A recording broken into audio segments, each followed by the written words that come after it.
नमस्कार, good afternoon. Team education India online institute में मैं एनके सिंह आप सभी सुधी छात्र छात्राओं का स्वागत करता हूं। कैसे हैं आप लोग?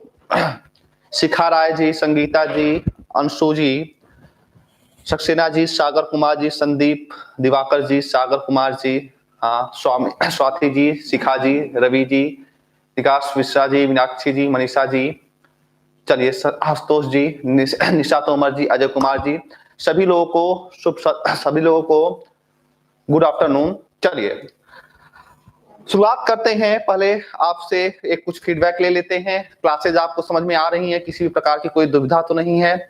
नोट्स भी धीरे धीरे आपको मिल रहे होंगे, ठीक है? नोट्स भी आपको धीरे धीरे मिल रहे होंगे और किसी भी प्रकार की कोई भी दुविधा नहीं होगी, ऐसा मेरा पूरा विश्वास है, ठीक है? चलिए ठीक है। पहले एक बहुत महत्वपूर्ण सूचना मैं आपको बता दूं, जैसे कि अभी कल एक बहुत ही महत्वपूर्ण ये सूचना मिली है कि कुछ लोग जो है टीम एजुकेशन इंडिया के जो पेड बैच के जो क्लासेस हैं उसको वायरल कर रहे हैं। तो पहली चीज तो मैं आप सभी लोगों को ये बता दूं कि ये एक साइबर क्राइम है, एक अपराध के अंतर्गत आता है और विद्या और शिक्षा एक ऐसी चीज होती है जिसको कभी भी चोरी नहीं किया जा सकता है। तो इसका आधार कभी भी चोरी नहीं हो सकता है। तो जो भी छात्र हैं जो आधार बना रहे हैं इस तरीके से कि इस तरीके से शिक्षा ग्रहण किया जाए या कम पैसे में जो है लिया जाए, आपको ये पता होना चाहिए कि 2000 की फीस जो है बहुत ही मिनिमम होती है, बहुत ही कम होती है और वो भी बहुत छात्रों के जो है आग्रह करने पे हमने इतनी मिनिमम फीस रखी है। हमने आपको पहले ही बता दिया है कि हम टीचर्स के अलावा भी जो है पर्दे के पीछे बहुत लोग काम करते हैं आपके लिए पीडीएफ तैयार करना, आपके लिए नोट्स तैयार करना, ठीक है, टाइम से क्लासेस को जो है संचालित करना, इसके लिए वो बहुत मेहनत करते हैं। तो उनको जो है उनके लिए कुछ करना पड़ता है। तो अगर जो लोग भी इस तरीके से गतिविधियों में संलिप्त हैं उनको मैं ये बता देना चाहता हूं कि कुछ दिनों के बाद ही एप्लीकेशन पे ये सारी चीजें आ जाएंगी और जब एप्लीकेशन पे ये सारी चीजें आ जाएंगी तो वो लोग जिन्होंने इस तरीके से बैकडोर से एंट्री किया है वो तुरंत जो है फिल्टर हो जाएंगे, हट जाएंगे। तो अभी भी समय है इन सारी चीजों से, इन गतिविधियों से अपने आप को जो है मुक्त कर लीजिए और अच्छे तरीके से, सिस्टमैटिक तरीके से, क्रमबद्ध तरीके से पढ़ाई करना शुरू करिए। किसी भी व्यक्ति को, किसी भी स्टूडेंट को प्रॉब्लम हो सकती है, ऐसा मैं कतई नहीं मानता हूं। हो सकता है काफी लोग होंगे जिनको 2000 रुपए भी अरेंज करने में मुश्किल हो रहा होगा। तो इसी वजह से हम लोगों ने, संस्था के सभी टीचर्स ने, शेखर सर ने अपना नंबर दिया है, हमने अपना नंबर दिया है, रमेश सर ने अपना नंबर दिया है, तो वहां पे आप व्यक्तिगत कॉल करके आप अपनी समस्याओं के बारे में बता सकते हैं। ये कोई तरीका नहीं होता है कि आप इस तरीके से जो है बैकडोर से एंट्री मारेंगे। बात समझने की कोशिश करिएगा मेरी, ठीक है? तो आप इस तरीके से जो भी कार्य कर रहे हैं, जो भी कार्यों में संलिप्त हो रहे हैं, उनको मैं आज बता देता हूं कि कुछ ही दिनों के पश्चात उन सारी चीजों को बंद कर दिया जाएगा और फिल्टर होके उनको बाहर कर दिया जाएगा। तो अभी भी समय है, एक सुनियोजित तरीके से, एक क्रमबद्ध तरीके से आप एडमिशन प्रक्रिया को में आएंगे और आपको क्लासेस मिलेंगी। चलिए अब आते हैं, शुरुआत करते हैं क्लास की। बातें समझ पा रहे हैं मेरी? हाँ, हटा दिया जाएगा रिंकी श्रीवास्तव जी, हटा दिया जाएगा, ऐसे लोगों को परेशान ना होइए। हाँ, ब्लॉक कर दिया जाएगा, परेशान आप लोग ना होइए। चलिए, हाँ, आप लोग परिवार के एक सदस्य हैं तो आप लोगों की भी एक नैतिक जिम्मेदारी बनती है, ठीक है? आप लोगों की एक नैतिक जिम्मेदारी बनती है कि इन सारी गतिविधियों पे थोड़ा सा आप लोग भी अपने स्तर का प्रयास करें, ठीक है? चलिए अब आते हैं क्लास पे। आप पूरी तरीके से कंसंट्रेट हो जाइएगा, पूरी तरीके से ये कंसंट्रेट हो जाइएगा। किन किन महत्वपूर्ण बिंदुओं पे हमने बात किया था, पहले उसको हम तेजी से रिकैप करते हैं। कंसंट्रेट होके मेरी बातों को पहले 5 मिनट के लिए सुनिएगा। हमने शुरुआत किया था साइटोलॉजी से, कोशिका विज्ञान से।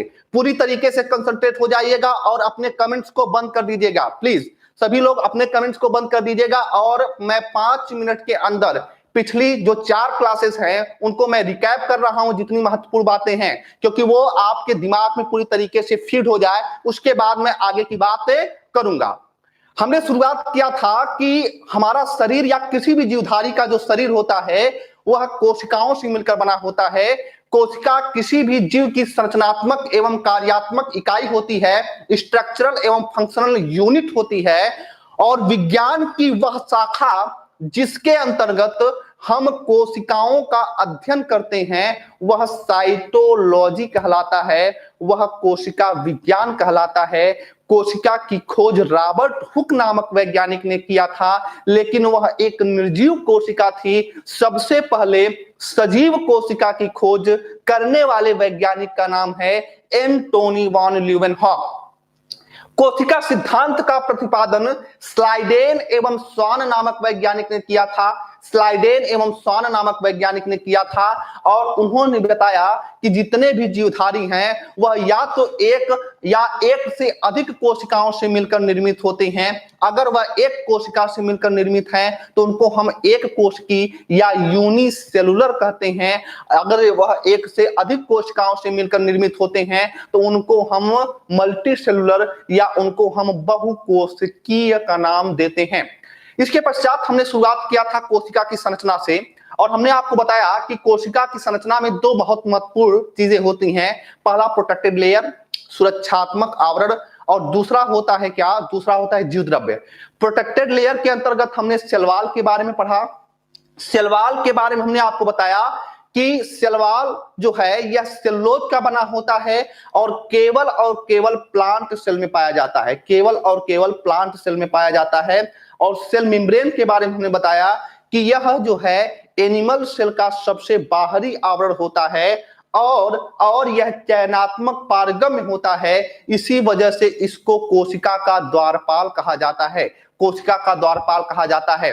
जीवद्रव्य पे आए थे तो हमने बताया था कि सेल वॉल और सेल मेम्ब्रेन को छोड़ दिया जाए तो उसके बाद कोशिका के अंदर जो कुछ भी बचता है, जो कुछ भी दिखाई देता है वह जीवद्रव्य कहलाता है। और प्रोफेसर हक्सले नामक वैज्ञानिक ने जीवद्रव्य को जीवन का भौतिक आधार कहा था। जीवद्रव्य को जीवन का भौतिक आधार। और जीवद्रव्य को दो भागों में बांटा गया था, साइटोप्लाज्म कोशिका द्रव्य और दूसरा है केंद्रक यानी कि न्यूक्लियस।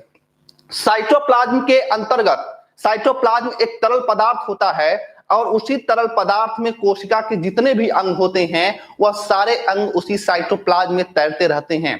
जैसे एंडोप्लाज्मिक रेटिकुलम जिसको कोशिका का कंकाल तंत्र कहा जाता है, जैसे राइबोसोम जिसको प्रोटीन की फैक्ट्री कहा जाता है, जैसे लाइसोसोम जिसको आत्महत्या की थैली कहा जाता है, जैसे माइटोकॉन्ड्रिया जिसको कोशिका का पावर हाउस कहा जाता है, जैसे लवक और लवक में भी स्पेशली हरित लवक जिसको कोशिका का रसोई घर कहा जाता है, क्योंकि यहीं पर पौधों के द्वारा भोजन का निर्माण किया जाता है प्रकाश संश्लेषण की क्रिया के द्वारा। और प्रकाश संश्लेषण की क्रिया के द्वारा ही ये पौधे अपने भोजन का निर्माण करते हैं। तो ये सारी चीजें थी हमने साइटोप्लाज्म के अंतर्गत पढ़ी। आज शुरुआत करेंगे हम केंद्रक से, न्यूक्लियस से। प्रोटोप्लाज्म जीवद्रव्य के दो भाग, साइटोप्लाज्म और साइटोप्लाज्म के अंतर्गत जितनी भी बातें थी हमने बता दिया था। अब मैं बात करने जा रहा हूं सबसे महत्वपूर्ण अंग कोशिका का जिसको केंद्रक कहा जाता है। पीछे किसी भी प्रकार की दुविधा तो नहीं है? कोई दुविधा हो तो बताइए। चलिए अंकिता वर्मा जी, चलिए राजेंद्र कुमार जी मान गए गुरुजी आप बहुत अच्छे से पोस्टमार्टम करते हैं। चलिए राजेंद्र कुमार जी धन्यवाद।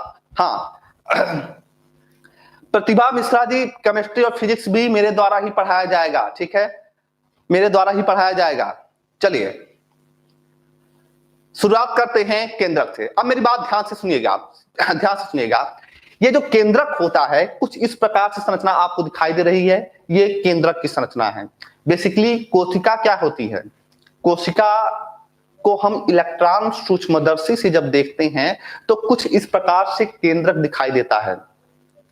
केंद्रक के बारे में अगर हम शुरुआत से बात करें, ठीक है, केंद्रक या न्यूक्लियस के बारे में अगर हम शुरुआत से बात करें तो क्या क्या चीजें महत्वपूर्ण होती हैं, ध्यान से समझने की कोशिश करिएगा। जितने भी पॉइंट्स मैं आपको इस बोर्ड पे लिख रहा हूं उतने पॉइंट्स को आप नोट डाउन केवल करते चलेंगे। बाकी जितने भी पॉइंट्स डिटेल से होंगी उनको सब मैं नोट्स प्रोवाइड करा दूंगा। जैसे ही क्लास ओवर होगा इस चैप्टर का वैसे तुरंत आपको नोट्स मिल जाएगा। नोट्स के लिए, पीडीएफ के लिए किसी भी प्रकार की दुविधा नहीं होनी चाहिए, किसी भी प्रकार के मन में आपके डाउट नहीं होना चाहिए। ये हमारी जिम्मेदारी है और हम अपनी जिम्मेदारी से पीछे नहीं हटेंगे। आपसे कहीं ज्यादा हमको इस बात की चिंता रहती है कि पीडीएफ समय से पहुंच जाए, ठीक है। चलिए हाँ, ऑब्जेक्टिव टाइप क्वेश्चन भी होंगे, परेशान होने की आवश्यकता नहीं है। अभी पहला चैप्टर रनिंग प्रोसेस में चल रहा है, परेशान आप लोग एकदम ना होइए। केंद्रक के बारे में बात करते हैं। तो पहली चीज तो आप जान लीजिएगा, केंद्रक की खोज करने वाले, ठीक है, अगर मैं खोजकर्ता की बात करूं तो खोजकर्ता का नाम क्या होता है? खोजकर्ता का नाम होता है रॉबर्ट ब्राउन। रॉबर्ट ब्राउन नामक वैज्ञानिक ने सबसे पहले केंद्रक की खोज की थी कोशिका के अंदर। और रॉबर्ट ब्राउन के अनुसार यह वह संरचना होती है, यानी कि केंद्रक वह संरचना होती है जो पूरे कोशिका को कोऑर्डिनेट करती है, पूरे कोशिका को कोऑर्डिनेट करती है। इसी वजह से इस कोशिका को, इस कोशिका के इस केंद्रक को जो है कोशिका का निर्देशक कहा जाता है। कोशिका का निर्देशक कहा जाता है या कोशिका का डायरेक्टर कहा जाता है। कोशिका का डायरेक्टर किसे कहा जाता है? तो केंद्रक को कहा जाता है। अब आखिर इसमें ऐसी कौन सी संरचना होती है, इसमें ऐसी कौन सी संरचना होती है जिसके कारण वह पूरे कोशिका पर कोऑर्डिनेट स्थापित करती है, पूरे कोशिका के अंदर इन सारी चीजों, सारी गतिविधियां जो भी संचालित होती हैं, उन सारी गतिविधियों पे किस प्रकार से नियंत्रण स्थापित करती है, उसको समझने का प्रयास थोड़ा सा हम करते हैं। तो इसके लिए पहले हमें कोशिका के केंद्रक जो होता है, उस केंद्रक की संरचना को ध्यान से समझने की जरूरत है। अभी तक हमने जितने भी पॉइंट्स आपको बताएं विद कॉन्सेप्ट बताएं, कि कॉन्सेप्ट के अनुसार बताएं कि क्यों आत्महत्या की थैली, क्यों अंतःकंकाल कहा जाता है। तो ठीक उसी प्रकार से हम यह भी समझने का प्रयास करेंगे कि क्यों इसको कोशिका का निर्देशक कहा जाता है, क्यों इसको कोशिका का डायरेक्टर कहा जाता है। अगर मैं कोशिका के डायरेक्टर की बात करूं तो उससे पहले आपको केंद्रक की संरचना देखना पड़ेगा। यह केंद्रक की संरचना है। केंद्रक की संरचना के अंतर्गत 4 महत्वपूर्ण चीजें होती हैं। पहली जो महत्वपूर्ण चीज होती है, जो ध्यान में आपको देखना है, वो होता है केंद्रक झिल्ली। पहली जो होती है उसको कहा जाता है केंद्रक झिल्ली, यानी कि न्यूक्लियर मेम्ब्रेन। केंद्रक के चारों तरफ ये जो दो देख पा रहे हैं आप संरचना, केंद्रक के चारों तरफ ये जो झिल्ली पाई जाती है, जो मेम्ब्रेन पाई जाती है, उसको हम केंद्रक झिल्ली का नाम देते हैं, न्यूक्लियर मेम्ब्रेन का नाम देते हैं। आसान लैंग्वेज में आप समझने की कोशिश करिएगा कि जैसे कोशिका के चारों तरफ जो झिल्ली पाई जाती थी उसको हमने क्या कहा था? तो उसको हमने कोशिका झिल्ली कहा था। ठीक उसी प्रकार से केंद्रक के चारों तरफ जो झिल्ली पाई जाएगी उसको हम क्या कहेंगे? उसको हम केंद्रक झिल्ली के नाम से जानते हैं। तो पहली संरचना आपकी क्या हो गई है? न्यूक्लियर मेम्ब्रेन या फिर केंद्रक झिल्ली। दूसरी महत्वपूर्ण संरचना, दूसरी जो महत्वपूर्ण संरचना होती है उसको केंद्रक द्रव्य कहा जाता है। केंद्रक द्रव्य कहा जाता है या न्यूक्लियोप्लाज्म कहा जाता है। ये केंद्रक द्रव्य क्या होता है? केंद्रक द्रव्य हम किसे कहते हैं? जैसे हमने आपको बताया था कि कोशिका के अंदर अगर कोई द्रव्य भरा होता है तो उसको हमने कोशिका द्रव्य कहा था। ठीक उसी प्रकार से केंद्रक के अंदर ये जो द्रव्य भरा हुआ है, इस द्रव्य को, इस मैटर को, इस तरल पदार्थ को हम कोशिका या उसको हम केंद्रक द्रव्य के नाम से जानते हैं या इसको हम न्यूक्लियोप्लाज्म के नाम से जानते हैं। फिर से मैं रिपीट कर दूं, केंद्रक के अंदर भरा हुआ तरल पदार्थ जो होता है उसको हम न्यूक्लियोप्लाज्म कहते हैं, और केंद्रक के चारों तरफ जो झिल्ली पाई जाती है उसको हम केंद्रक झिल्ली के नाम से जानते हैं। और केंद्रक झिल्ली दोहरी आवरण का होता है, डबल मेम्ब्रेन होता है। जैसे लवक के अंतर्गत आपने पढ़ा कि लवक डबल मेम्ब्रेन होता है, ठीक उसी प्रकार से आपने माइटोकॉन्ड्रिया के बारे में पढ़ा, माइटोकॉन्ड्रिया डबल मेम्ब्रेन होती है। ठीक उसी प्रकार से ये जो केंद्रक होता है, केंद्रक भी डबल मेम्ब्रेन होता है, यानी दोहरी झिल्ली का आवरण होता है। ओके, दो चीजें आपने समझ लिया, कौन कौन सा आपका? न्यूक्लियर मेम्ब्रेन और दूसरा क्या? न्यूक्लियोप्लाज्म। अब तीसरा जो होता है उसको क्रोमैटिन धागा कहते हैं। तीसरी जो महत्वपूर्ण संरचना होती है, और यही सबसे महत्वपूर्ण संरचना होती है, सबसे महत्वपूर्ण जो संरचना इस केंद्रक में पाई जाती है उसका नाम होता है क्रोमैटिन धागा। कहां है क्रोमैटिन धागा? ये जो आप धागे नुमा संरचना देख पा रहे हैं, जो उलझी हुई अवस्था में है, जो उलझी हुई अवस्था में है, इसको कहा जाता है क्रोमैटिन। इसको कहा जाता है क्रोमैटिन धागा या क्रोमैटिन रेटिकुलम कहा जाता है। तो तीसरी संरचना कौन सी हो गई? क्रोमैटिन। अभी आगे मैं बात करूंगा क्यों इस केंद्रक के अंतर्गत सबसे महत्वपूर्ण संरचना ये क्रोमैटिन पाई जाती है।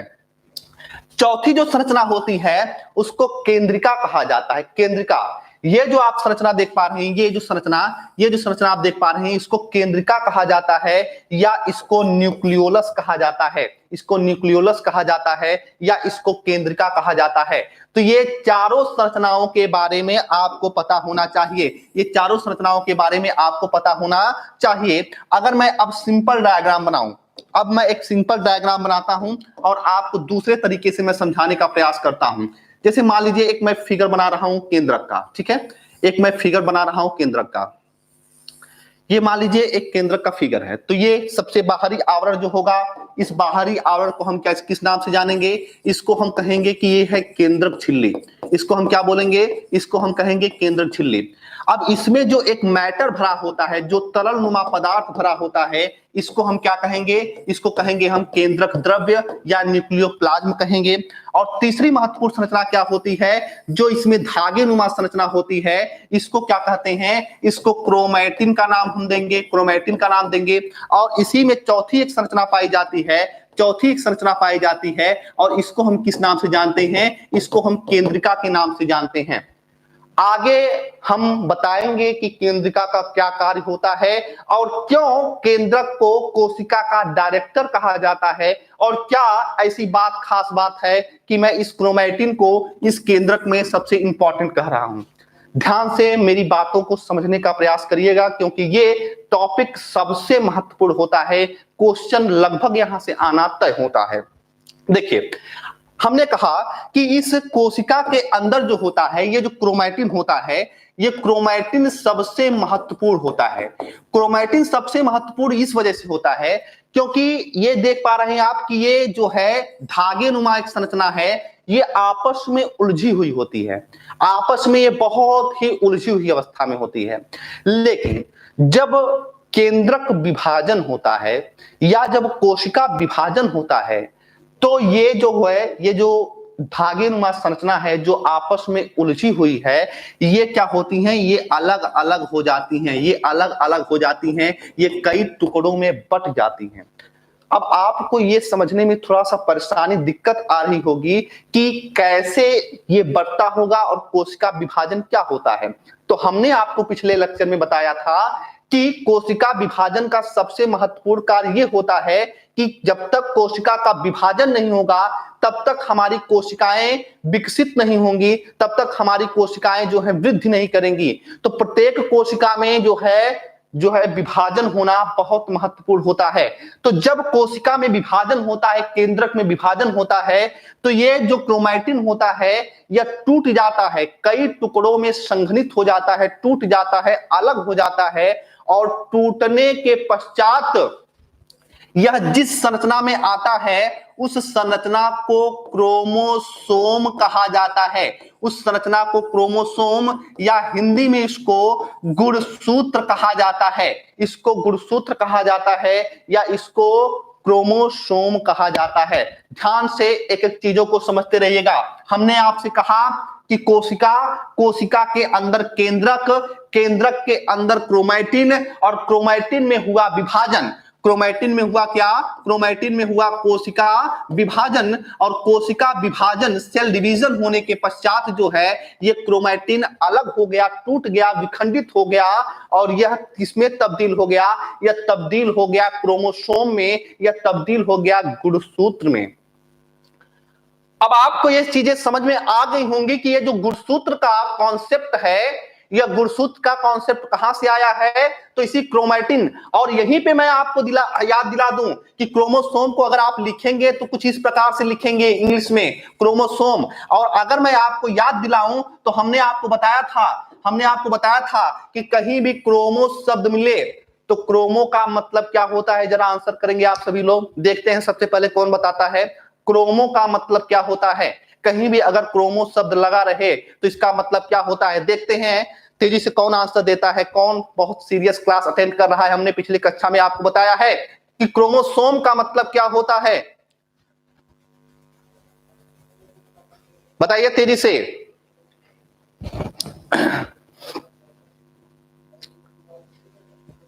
Manoj Pratap Singh Pal ji, colour, very good Manoj Pratap जी।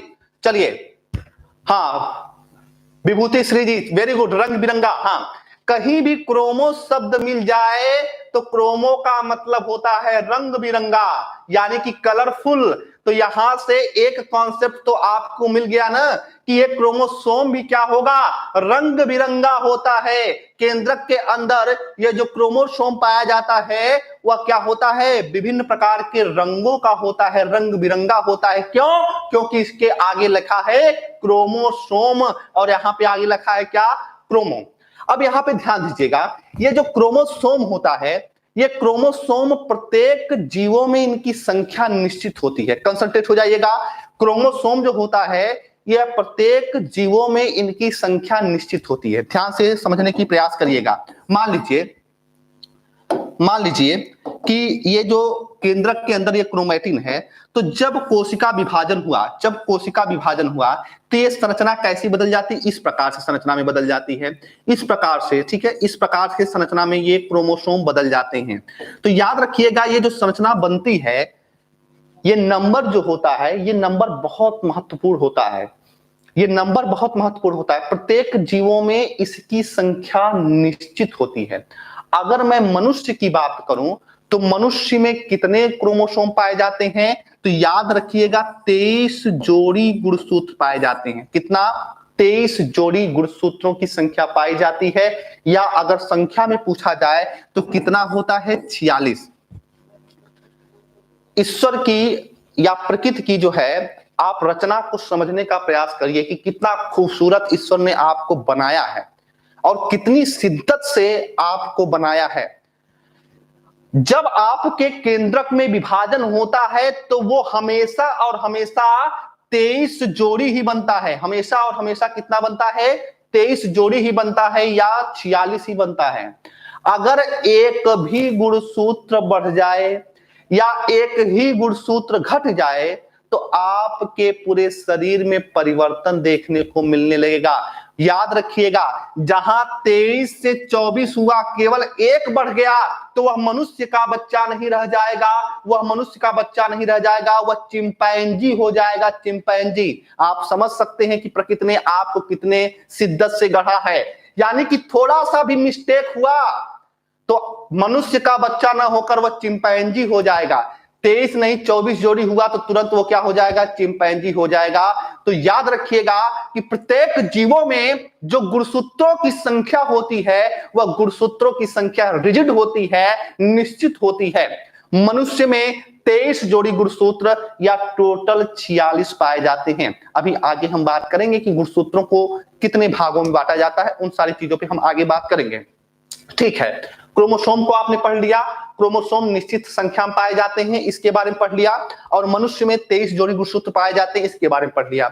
अब ये क्रोमोसोम में आखिर क्या ऐसी बात है जो इसको इतना महत्वपूर्ण बना देती है? तो याद रखिएगा, ये क्रोमोसोम इस वजह से इतना महत्वपूर्ण हो जाता है क्योंकि क्रोमोसोम के निर्माण में दो चीजें बहुत महत्वपूर्ण योगदान देती हैं। कौन कौन सी महत्वपूर्ण चीजें योगदान देती हैं?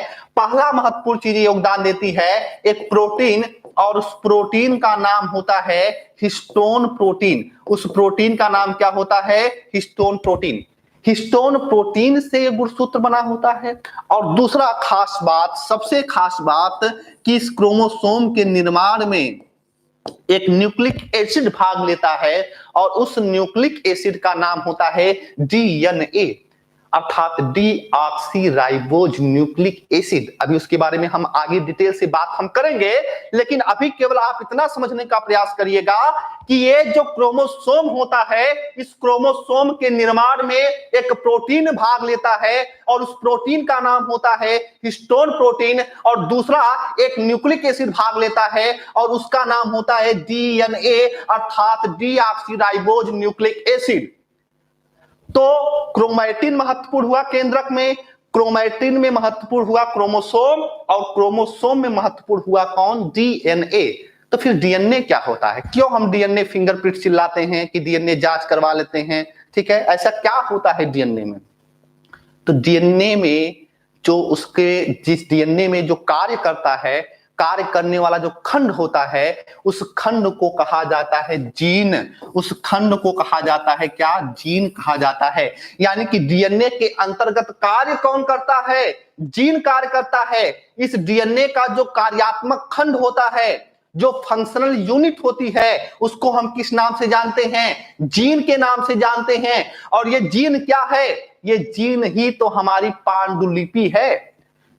ये जीन ही तो हमारी पांडुलिपि है। मनुष्य कितना गोरा होगा, कितना काला होगा, कितना बुद्धिमान होगा, मनुष्य होगा कि नहीं होगा, इन सारी बातों का निर्धारण कौन करता है? ये जीन करता है। ये जीन ही है जो हमारे पैतृक लक्षणों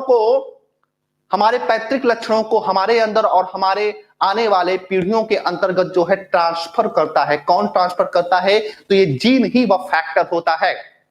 जीन के कारण ही हमारे आनुवांशिक लक्षण जो है एक पीढ़ी से दूसरी पीढ़ी में जाते हैं। इसी वजह से डीएनए जांच किया जाता है, क्योंकि डीएनए के अंतर्गत कौन कार्य करता है? जीन कार्य करता है। याद रखिएगा, जीन में अगर हम किसी भी प्रकार का बदलाव करने में सक्षम हो जाएं, जैसे कि आपको यह पता होना चाहिए कि इस समय एक जेनेटिक इंजीनियरिंग यानी कि एक जो होता है जीन में संशोधन करने के लिए, जीन में परिमार्जन करने के लिए एक अलग शाखा ही बना दी गई है, जिसको हम ह्यूमन जीनोम प्रोजेक्ट के नाम से जानते हैं। जब आप मेंस में पढ़ेंगे तो मेंस में इस पे एक टॉपिक ही है। तो उसमें क्या किया जाता है? जीन में परिवर्तन किया जाता है, मनुष्य के जीन में नहीं, क्योंकि मनुष्य के जीन में परिवर्तन करने का प्रयास लगातार किया जा रहा है, लगातार किया जा रहा है। और जिस दिन मनुष्य जीन में परिवर्तन करने में सक्षम हो जाए, उस दिन क्या हो जाएगा? बहुत क्रांतिकारी बदलाव आ जाएगा, बहुत क्रांतिकारी बदलाव हो जाएगा। क्योंकि जितने पैसे वाले हैं सब चाहेंगे कि हमारा बेटा जो है वो न्यूटन के जैसा पैदा हो, तो न्यूटन वाली जीन डाल के क्या कर देंगे? लगा देंगे। ठीक है, आसान सी बात है, आसान सी बात है। कोई भी व्यक्ति है, सब अपने आप को ऋतिक रोशन की जैसा दिखना चाहते हैं, दीपिका पादुकोण की जैसा दिखना चाहते हैं, तो क्या करेंगे? दीपिका वाली जो जीन होती है उसको लाके इंसर्ट करा देंगे, दीपिका जैसा लड़का पैदा हो जाएगा, ऋतिक जैसा लड़का पैदा हो जाएगा। सारी चीजें, पूरी प्रकृति जो है किस पर निर्भर है? इसी जीन पर निर्भर होती है, इसी जीन पर निर्भर होती है। याद रखिएगा, आप जब जेनेटिक इंजीनियरिंग पढ़ते हैं तो उसमें कई प्रकार की शाखाएं आती हैं। जैसे अगर आप लोगों ने नाम सुना होगा बीटी बैगन का, ठीक है, जैसे आपने सुना होगा बैगन, बीटी बैगन का। बीटी बैगन क्या है? बीटी बैगन जो है उसके जीन में परिवर्तन किया गया था। बैगन में जो है पहले एक प्रकार का रोग लगता था जिसके कारण जो है बैगन सड़ जाता था, और भारत में आलू के बाद एक सर्वप्रथम एक सब्जी के रूप में बैगन को जाना जाता था। तो उसके जीन में परिवर्तन किया गया, उसके जीन में परिवर्तन किया गया। ठीक है सर, टर्नर सिंड्रोम और डाउन सिंड्रोम क्या होता है? सक्सेना जी क्यों परेशान हो रहे हैं टर्नर सिंड्रोम के बारे में? ठीक है, अभी उसके बारे में बात करेंगे जब आपको डिजीज पढ़ाएंगे। तो टर्नर सिंड्रोम क्या होता है, डाउन सिंड्रोम क्या होता है, क्लिनेफेल्टर सिंड्रोम क्या होता है, उन सारी चीजों पे बात करेंगे। हाथ जोड़कर आपसे विनम्र निवेदन करता हूं कि कंसंट्रेट रहने दीजिए और क्लास को डिस्टर्ब ना करिए। जो बात मैं कर रहा हूं उस पर ध्यान दीजिए, ठीक है, एक क्रमबद्ध तरीके से चलने दीजिए। ठीक है, क्रमबद्ध तरीके से चलने दीजिए, और जब आपका टॉपिक कंप्लीट होगा तो उस पर हम बात करेंगे। ठीक है, बात समझ में आ रही है? हाँ, तो ये जो बीटी बैगन होता है यह एक जीएम फसल के अंतर्गत आता है, एक जीएम फसल के अंतर्गत आता है। जीएम फसल का मतलब होता है जेनेटिकली मॉडिफाइड, जेनेटिकली मॉडिफाइड यानी कि इसके जीन में परिवर्तन किया गया। और जब जीन में इसके परिवर्तन किया गया तो जो भी रोगाणु इसको परेशान करता था, जो इसको नुकसान पहुंचाता था, वो जैसे ही उस बैगन पर आता था, बैगन को खाने का प्रयास करता था, उसको नुकसान पहुंचाने का प्रयास करता था, उसमें जो है इसके प्रतिरोधी एक जीन जो है इसमें इंसर्ट करा दिया गया था, जिसके कारण वह रोगाणु या जीवाणु जो होता है जो इसको खाने या नुकसान पहुंचाने का कार्य करता है, वह उसको तुरंत क्या करता था? मार डालता था, उसके आंत को गला देता था। तो ये बीटी बैगन का कॉन्सेप्ट कहां से आया? ये उसके जीन में हमने परिवर्तन किया। आप लोगों ने गोल्डन राइस का नाम सुना होगा, ठीक है, ये सारे पॉइंट्स जो है इंपॉर्टेंट हैं, आपके क्वेश्चन में आया है। गोल्डन राइस, सुनहरा चावल। सुनहरा चावल जो होता है बेसिकली क्या होता है? जब हम धान से चावल प्राप्त करते हैं, ठीक है, याद रखिएगा, जब हम धान से चावल प्राप्त करते हैं, धान से चावल, धान से चावल जब हम प्राप्त करते हैं, जिसमें आप देखते होंगे ऊपर की परत होती है उसको हम धान कहते हैं, और जो हम लोग खाते हैं वो चावल। तो धान से जब चावल हम प्राप्त करते हैं तो उस प्रोसेस को कहा जाता है मिलिंग। उसको कहा जाता है क्या? मिलिंग कहा जाता है। तो मिलिंग के प्रोसेस के अनुसार, यानी कि धान से चावल प्राप्त करने के बाद जो है उसकी ऊपरी परत जो है हट जाती है, और जब ऊपरी परत हटती है तो उसमें विटामिन ए पर्याप्त मात्रा में होता है। ठीक है, विटामिन ए, जिसको हम रेटिनॉल के नाम से जानते हैं। तो विटामिन ए उसमें पर्याप्त मात्रा में पाया जाता था। तो विटामिन ए पर्याप्त मात्रा में पाया जाता था, लेकिन क्या था, वो हट जाता था। तो जो भी व्यक्ति ये चावल खाता था उसमें विटामिन ए की कमी हो जाती थी, और विटामिन ए की कमी से कौन कौन से रोग होते हैं वो आपको पता होगा। तो फिर वैज्ञानिकों ने एक नया कदम उठाया, इस चावल के, इस धान की जो फसल थी उसके जीन में परिवर्तन कर दिया।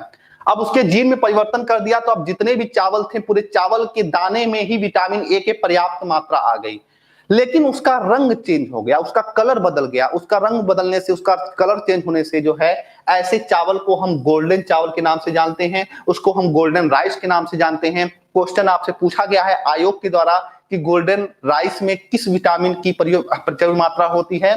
तो विटामिन ए की प्रचुर मात्रा होती है, और ये भी एक प्रकार का जीएम फसल होता है, जेनेटिकली मॉडिफाइड फसल होता है, उसके जीन में परिवर्तन हमने किया।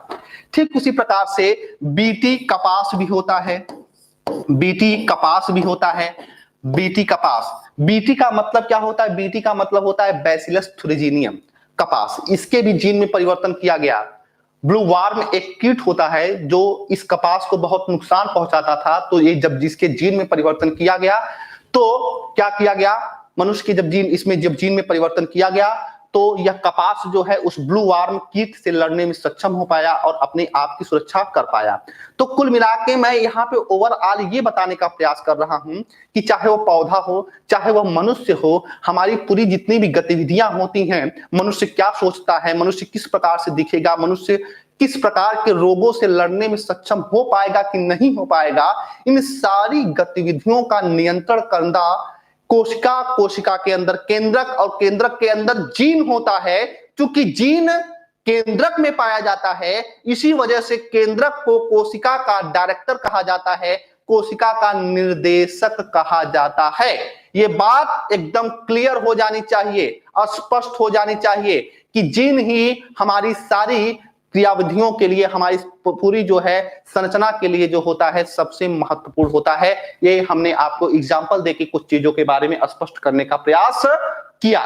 ठीक है, चलिए अब आते हैं टॉपिक पे, अपने आते हैं। तो अभी तक हमने आपको ये बताया कि क्रोमैटिन के अंतर्गत क्रोमोसोम, क्रोमोसोम के अंतर्गत डीएनए, और डीएनए के अंतर्गत जीन जो होता है, ये सबसे महत्वपूर्ण संरचना में होता है। और प्रत्येक गुणसूत्र जो होता है वह एक निश्चित संख्या में पाया जाता है, जिसको हम किस नाम से जानते हैं, जिसको हम, जैसे हम मनुष्य की बात करें तो कितना होता है, 46। ठीक है, तो ये संरचना चीजें आपको क्लियर होनी चाहिए। दूसरी महत्वपूर्ण बात, अब मैं बात करना चाहता हूं प्रोकैरियोटिक और यूकैरियोटिक की। ठीक है, प्रोकैरियोटिक और यूकैरियोटिक कोशिका क्या होती है? सामान्यतः याद रखिएगा कि प्रोकैरियोटिक और यूकैरियोटिक कोशिका का जो विभाजन किया गया है वह केंद्रक के आधार पर किया गया, केंद्रक के आधार पर किया गया है, जिसमें केंद्रक अल्प विकसित होता है। जैसे कुछ जीवाणु की बात करें, जैसे ब्लू ग्रीन एल्गी की बात करें, अभी उस पर हम आगे डिस्कस करेंगे, तो उनके केंद्रक या तो अल्प विकसित होते हैं या तो केंद्रक उनमें पाए ही नहीं जाते हैं। तो ऐसे जीव जिनमें केंद्रक नहीं पाए जाते हैं या अल्प विकसित होते हैं, ऐसे जीवों को हम प्रोकैरियोटिक के अंतर्गत रखते हैं, जिनमें केंद्रक विकसित नहीं होता है। केंद्रक क्यों नहीं विकसित होता है इसको समझिएगा, उसको समझने का प्रयास करिएगा कि केंद्रक क्यों नहीं विकसित होता है। क्योंकि उसमें ये जो हिस्टोन प्रोटीन होता है, ये हिस्टोन प्रोटीन नहीं पाया जाता है, इसमें हिस्टोन प्रोटीन नहीं पाया जाता है। और ये केंद्रक झिल्ली, ये जो केंद्रक झिल्ली होता है, ये केंद्रक झिल्ली नहीं पाई जाती है, इसी वजह से वो प्रोकैरियोटिक के अंतर्गत आते हैं। तो ये चीज आपको पता हो जानी चाहिए अभी के लिए कि प्रोकैरियोटिक और यूकैरियोटिक का जो विभाजन किया जाता है वह केंद्रक के आधार पर किया जाता है। अब बात करते हैं थोड़ा क्रोमोसोम के बारे में, अगर मैं क्रोमोसोम के बारे में बात करूं, अगर मैं गुणसूत्र के बारे में बात करूं, ठीक है, तो गुणसूत्र के बारे में याद रखिएगा कि गुणसूत्र की जो खोज है, गुणसूत्र की जो खोज है, खोज किए थे स्ट्रासबर्गर नामक वैज्ञानिक ने, खोज किया गया था स्ट्रासबर्गर नामक वैज्ञानिक ने, और इसका जो नामकरण किया गया था, यानी कि इसका जो नामकरण, इसको किसने गुणसूत्र या किसने क्रोमोसोम कहा, तो इसको वाल्डेयर ने, ठीक है, याद होना चाहिए वाल्डेयर। ये दोनों नाम बहुत इंपॉर्टेंट हैं, कई बार क्वेश्चन आपसे पूछा गया है, कई बार क्वेश्चन जो है आपसे पूछा गया है। कमेंट्स में कुछ दे लेता हूं, जीन में चेंज कैसे होता है सर, ठीक है, वो एक प्रीकॉम्बिनेंट एक टेक्नोलॉजी होती है, प्रीकॉम्बिनेंट एक टेक्नोलॉजी होती है, उसके द्वारा किया जाता है, ठीक है। हाँ वाल्डेयर, हाँ ठीक है। जितेंद्र कुमार जी, कुछ चीजें जो हैं, जो सारी चीजों को रट्टा करने की कोशिश मत किया करिए, ठीक है। बैसाखी का सहारा लेना आप लोग छोड़ दीजिए, आप लोग विजेता हैं, ठीक है, आप लोग विजेता हैं। सारी चीजों को आप लिखने का प्रयास न करके अगर सुन रहे हैं तो सारी चीजों को थोड़ा सा अपने दिमाग में रखने की कोशिश किया करिए, ठीक है। अब सारी छोटी छोटी चीजें आप नोट डाउन करते चलेंगे तो वो आपके लिए आगे चलकर परेशानी ही क्रिएट करेगा, ठीक है। तो जो महत्वपूर्ण होती हैं उन्हीं महत्वपूर्ण बातों को लिखा करिए। प्रयास ये किया करिए कि मैं जितने अच्छे तरीके से पढ़ूं क्लास में, इतना कंसंट्रेट होके पढ़ूं जो है क्लास में, कि एक लाइन अगर मैं पढ़ूं तो उसके बारे में 10 लाइन में लिख सकूं, और 10 लाइन अगर मैं पढ़ा हूं तो उसको एक लाइन में मैं संक्षिप्त विवरण दे सकूं। ये आपके अंदर क्षमता आ जानी चाहिए, ठीक है, ये आपके अंदर क्षमता हो जानी चाहिए। आप कक्षा 5 के लड़के नहीं है कि नहीं मैं हर एक चीज जो है लिखवाता चलूं, हर एक शब्द मैं बोलता चलूं, ठीक है। हमने आपसे कहा है कि जितने बोर्ड पे चीजें मैं लिखता हूं बस उतना ही आपके लिए पर्याप्त है, बाकी आपको पीडीएफ नोट्स दिया जा रहा है, ठीक है। तो मेरी कंसंट्रेट होके केवल और केवल लेक्चर को ध्यान से सुना करिए, आपकी सारी चीजें यहीं पे तैयार हो जाएंगी, ये मेरा पूरा विश्वास है, ठीक है। चलिए, हाँ तो अब ये रट्टू तोता छोड़ दीजिए, ठीक है, कि मैं हर एक लाइन जो है लिखवाता चलूं, हर एक पॉइंट जो है लिखवाता चलूं, बोलता चलूं, ठीक है। जो इंपॉर्टेंट पॉइंट है उसको मैं बोल रहा हूं, सारी चीजों को थोड़ा सा अपने दिमाग में अब बैठाने की कोशिश करिए, ठीक है। हाँ अब मेरी बात ध्यान समझिए। गुणसूत्र की खोज स्ट्रासबर्गर नामक वैज्ञानिक ने, नामकरण वाल्डेयर ने किया था। अब ध्यान से मेरी बात सुनने का प्रयास करिएगा कि ये जो गुणसूत्र होता है, ये गुणसूत्र हमने आपको बताया है कि ये किसका बना होता है, ठीक है। गुणसूत्र किसका बना होता है, ध्यान से समझिएगा। हमने कहा कि ये जो गुणसूत्र होता है, ये गुणसूत्र बना होता है एक प्रोटीन का, और उस प्रोटीन का नाम क्या है, हिस्टोन प्रोटीन। नाम बहुत इंपॉर्टेंट है, ये पॉइंट मैं जितने बताने जा रहा हूं ये सारे पॉइंट आपको याद होने चाहिए। हिस्टोन प्रोटीन और क्या होता है, डीएनए का बना होता है। किसका बना होता है, डीएनए का। ये चीज आपने समझ लिया। अब गुणसूत्र जो होता है, ये गुणसूत्र कितने प्रकार के होते हैं, ये गुणसूत्र कितने प्रकार के होते हैं उसको समझने का प्रयास करिएगा। तो गुणसूत्र जो होता है, क्रोमोसोम जो होता है, यह 2 प्रकार का होता है, 2 प्रकार का।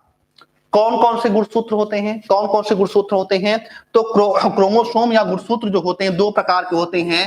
पहले प्रकार के गुणसूत्र को ऑटोसोम कहा जाता है, पहले प्रकार के क्रोमोसोम को ऑटोसोम के नाम से जानते हैं, और दूसरे प्रकार का जो गुणसूत्र होता है उसको हम सेक्स क्रोमोसोम के नाम से जानते हैं, उसको हम सेक्स क्रोमोसोम के नाम से जानते हैं। तो 2 प्रकार के क्रोमोसोम पाए जाते हैं मानव के शरीर में। पहले प्रकार के गुणसूत्र को ऑटोसोम कहा जाता है, और दूसरे प्रकार के गुणसूत्र को क्या कहा जाता है, सेक्स क्रोमोसोम। और मनुष्य में कितने गुणसूत्र पाए जाते हैं, तो पेयर में पाए जाते हैं। पेयर में कितना, 23 जोड़ी, हमेशा पेयर में पाए जाएंगे। और अगर कोई संख्या में पूछेगा तो आप क्या बोलेंगे, 46 पाए जाते हैं, ठीक है। अब ऑटोसोम क्या होते हैं और उनकी संख्या क्या होती है। ऑटोसोम की संख्या के बारे में अगर मैं बात करूं तो ऑटोसोम मनुष्य में पाए जाते हैं 22 जोड़ी। कितने पाए जाते हैं मनुष्य में, 22 जोड़ी जो गुणसूत्र होते हैं उनको हम ऑटोसोम के नाम से जानते हैं। या संख्या में हम कितना कहेंगे, संख्या में कितने होते हैं, ये 44। ये आखिर ऑटोसोम करते क्या है, ऑटोसोम का कार्य क्या होता है। तो अभी हमने आपको बताया है कि मनुष्य कितना लंबा होगा, कितना चौड़ा होगा, कितना बुद्धिमान होगा, कितना काला होगा, कितना गोरा होगा, कौन कौन से रोगों से ग्रसित होगा, इन सारी बातों का निर्धारण वही जीन करता है। और जीन डीएनए है, और डीएनए किस पे है आपका, ये गुणसूत्र पर। तो इन सारी बातों का निर्धारण जो हमने अभी बात में बताई है कि काला गोरा या बुद्धिमान या लंबाई चौड़ाई, इन सारी बातों का निर्धारण ये ऑटोसोम करता है, केवल एक चीज को छोड़कर, और वह एक क्या है, वह है मनुष्य के लिंग का निर्धारण। यानी कि आने वाला जो बच्चा होगा वह लड़का होगा कि लड़की होगी, इसका निर्धारण यह सेक्स क्रोमोसोम करता है। इसके अलावा यानी कि मनुष्य के लिंग के अलावा जितनी भी गतिविधियां होती हैं, जितनी भी संरचनाएं दिखाई देती हैं, उन सारी संरचनाओं के बारे में ये ऑटोसोम निर्धारण करता है। तो एक चीज आपके दिमाग में आ जाना चाहिए कि मनुष्य कितना काला गोरा बुद्धिमान लंबा चौड़ा होगा, ये ऑटोसोम निर्धारित करेगा। और केवल एक चीज का निर्धारण करेगा, मनुष्य के लिंग का निर्धारण, कि आने वाला बच्चा मेल होगा कि फीमेल होगा, इसका निर्धारण ये सेक्स क्रोमोसोम करता है। अब यहां पे एक बहुत इंपॉर्टेंट मैं बात बताने जा रहा हूं। इंपॉर्टेंट बात यह है कि ये जो ऑटोसोम होता है, यह मेल और फीमेल दोनों में समान पाए जाते हैं। यानी कि अगर मैं बात करूं कि मेल में और फीमेल में इनकी जो संख्या होती है वो क्या होती है, समान होती है। यानी कि 22 जोड़ी मनुष्य मेल में भी पाया जाएगा और 22 जोड़ी जो पाए जाते हैं वो फीमेल में भी पाए जाएंगे। दोनों की संरचनाओं में अंतर नहीं होता है। लेकिन अगर मैं सेक्स क्रोमोसोम की बात करूं तो सेक्स क्रोमोसोम मेल और फीमेल में अंतर पाया जाता है। क्या अंतर पाया जाता है? अगर मैं सेक्स क्रोमोसोम की बात करूं तो अगर मैं मेल की बात करूं, किसमें बात करूं, अगर मैं मेल की बात करूं और फीमेल की बात करूं, दोनों में हमने कहा है कि अंतर पाया जाता है। तो अगर मैं मेल की बात करूं तो मेल में जो सेक्स क्रोमोसोम होता है कितना है, एक जोड़ी। 22 जोड़ी अगर ये हो गया तो कितना बच रहा है, 23 में से एक ही जोड़ी तो बच रहा है। तो एक जोड़ी क्या होता है सेक्स क्रोमोसोम, या फिर संख्या में कितना होता है, 2। तो 2 में अगर मैं बात करूं मेल में, तो एक पहला होता है यक्स प्रकार का और दूसरा होता है वाई प्रकार का। दूसरा क्या होता है, वाई प्रकार का। फिर से सुनिएगा, हमने कहा ऑटोसोम जो है मेल और फीमेल में समान रूप से पाए जाते हैं। यानी कि 22 जोड़ी जो गुणसूत्र पाए जाते हैं वह मेल और फीमेल में समान रूप से पाए जाते हैं। और सेक्स क्रोमोसोम मेल और फीमेल में अलग अलग प्रकार का पाया जाता है। मेल में जो सेक्स क्रोमोसोम होता है, हमने कहा कितनी होंगी संख्या में, 2। तो पहला होता है यक्स कहलाता है और दूसरा जो गुणसूत्र होता है वो क्या कहलाता है, वाई कहलाता है। और वहीं अगर मैं फीमेल की बात करूं, अगर मैं महिलाओं की बात करूं, तो महिलाओं में ये जो गुणसूत्र होते हैं वो यक्स और यक्स प्रकार के होते हैं। वो कैसा होता है, वह यक्स और यक्स प्रकार का होता है। तो इसमें लिंग गुणसूत्र यक्स और यक्स होते हैं और इसमें लिंग गुणसूत्र यक्स और वाई प्रकार के होते हैं। अगर आने वाला जो बच्चा है उसके लिंग गुणसूत्र में यक्स और वाई रहेगा तो वह लड़का होगा। अगर आने वाले बच्चे में यक्स और यक्स रहेगा तो वो कैसा होगा, वह लड़की होगी। इस बात को आपको जानना चाहिए। और यहीं पे अगर थोड़ा सा भी डिस्टरबेंस हो गया, जैसे कि अभी एक लोगों ने पूछा था टर्नर सिंड्रोम के बारे में, तो अगर यहाँ पे फीमेल में एक यक्स बढ़ गया या एक यक्स कम हो गया, अगर यहाँ पे एक यक्स कम हो जाता है तो वहां पे टर्नर सिंड्रोम हो जाता है। यानी कि महिलाओं में अब महिलाओं के लक्षण नहीं दिखाई देंगे। अगर यक्स वाई में एक और वाई और बढ़ गया तो अब पुरुष है, लेकिन एक यक्स बढ़ने से क्या हो जाएगा, अब वह पुरुष में महिलाओं के लक्षण आना शुरू हो जाएंगे। तो ये सारी गतिविधियों के बारे में आप याद रखेंगे जब आपको हम ह्यूमन डिजीज पढ़ाएंगे, तो उसके अंतर्गत हम इन आनुवांशिक रोगों पे चर्चा जब हम करेंगे तो एक बार फिर इस टॉपिक पे मैं आऊंगा और इन टॉपिक के बारे में बताऊंगा कि ऑटोसोम और सेक्स क्रोमोसोम में क्या अंतर होता है। अभी के लिए ये बेसिक इंफॉर्मेशन आपको याद होना चाहिए कि मेल में यक्स और वाई होता है और फीमेल में क्या होता है, वह यक्स और यक्स प्रकार का होता है। याद रखिएगा, इस गुणसूत्र जो होता है इसको आनुवांशिकता का वाहक कहा जाता है। इसको आनुवांशिकता का वाहक कहा जाता है। आनुवांशिकता का वाहक का मतलब क्या होता है, ले जाने वाला। आनुवांशिकता का मतलब क्या होता है, ले जाने वाला। किसको ले जा रहा है, तो आनुवांशिकता को लेके जा रहा है, आनुवांशिक चीजों को लेकर जा रहा है। ये जो क्रोमोसोम होता है, क्रोमोसोम पर डीएनए है और डीएनए पे है जीन, तो ये क्रोमोसोम ही पीढ़ी दर पीढ़ी जाते हैं और इन्हीं के थ्रू जो है हमारे आनुवांशिक लक्षण पीढ़ी दर पीढ़ी क्या होते हैं, ट्रांसफर होते रहते हैं। इसी वजह से इसको आनुवांशिकता का वाहक कहा जाता है। किसको? गुणसूत्र को। और आगे चलकर हम बात करेंगे कि डीएनए के बारे में, तो डीएनए को आनुवांशिक पदार्थ कहा जाता है। अंतर स्पष्ट रखिएगा, कंफ्यूजन नहीं होना चाहिए। डीएनए को आनुवांशिक पदार्थ कहा जाता है। क्यों कहा जाता है? क्योंकि डीएनए में है जीन, तो वो क्या हो गया? आनुवांशिक पदार्थ। और गुणसूत्र ट्रांसफर हो रहे हैं एक पीढ़ी से दूसरी पीढ़ी में, तो इसको क्या कह दिए हम? वाहक। और जीन क्या होता है? वह आनुवांशिकता की इकाई कहा जाता है उसको। ठीक है, आनुवांशिकता की इकाई। तीन शब्द हैं, इन तीनों शब्दों पे आप अंतर स्पष्ट रखिएगा। अगर क्वेश्चन आपसे पूछा जाए कि आनुवांशिकता का वाहक किसे कहते हैं, आनुवांशिकता का वाहक किसे कहते हैं, तो याद होना चाहिए आनुवांशिकता का वाहक हम गुणसूत्र को कहते हैं। अगर पूछा जाए आपसे कि आनुवांशिकता की इकाई किसे कहते हैं, अगर पूछा जाए आनुवांशिकता की अनुवाद, ठीक है। दूसरा आपसे पूछा जाए आनुवांशिक पदार्थ किसे कहा जाता है, ठीक है, आनुवांशिक पदार्थ किसे कहा जाता है, तो याद रखिएगा आनुवांशिक पदार्थ डीएनए को कहा जाता है। और अगर आपसे पूछा गया कि आनुवांशिकता की इकाई किसे कहा जाता है, आनुवांशिकता की इकाई किसे कहा जाता है, तो यहाँ पे याद होना चाहिए कि आनुवांशिकता की जो इकाई होती है उसको हम जीन नाम देते हैं। क्या बोलते हैं? जीन। तो ये तीनों शब्द, तीनों में आनुवांशिकता लगा है, तो कंफ्यूज नहीं होना है। तीनों चीजों को हमने एक जगह पे नोट डाउन कर दिया है, इसको आप स्क्रीनशॉट ले सकते हैं। ये सारी चीजें जो हैं आपको समझ में आना चाहिए। अब डीएनए क्या होता है, थोड़ा सा रफली उसको भी समझ लेते हैं। डीएनए क्या होता है, तो अगर मैं डीएनए की बात करूं, अगर मैं डीएनए की बात करूं, तो याद रखिएगा जो डीएनए होता है यह एक प्रकार का आनुवांशिक पदार्थ होता है, यह एक प्रकार का आनुवांशिक पदार्थ होता है और यह डबल हेलिकल मॉडल में पाया जाता है। ठीक है, आप ये संरचना देखिएगा, ये जो संरचना है ये जो है क्रोमोसोम है और क्रोमोसोम के आगे ये आप संरचना देख पा रहे हैं, ये डीएनए। ठीक है, ये डीएनए, ये एक उल्टी सीढ़ी की भांति, ये एक उल्टी सीढ़ी की बात जो है इस तरीके से संरचना होती है इसकी, ये इस तरीके से संरचना होती है इसकी, डीएनए की संरचना होती है। डीएनए को क्या बोला जाता है, तो डीएनए के बारे में अगर हम बात करें तो डीएनए को कहा जाता है डीऑक्सी, इसको कहा जाता है deoxy ribose, deoxy ribose nucleic acid, deoxy ribose nucleic acid कहा जाता है, डीऑक्सी राइबोज न्यूक्लिक एसिड कहा जाता है। और यह एक प्रकार का आनुवांशिक पदार्थ होता है, यह एक प्रकार का आनुवांशिक पदार्थ होता है, आनुवांशिक पदार्थ होता है। अभी अभी हमने पिछली बार बात किया, ये जो डीएनए होता है इसके निर्माण में तीन चीजें भाग लेती हैं।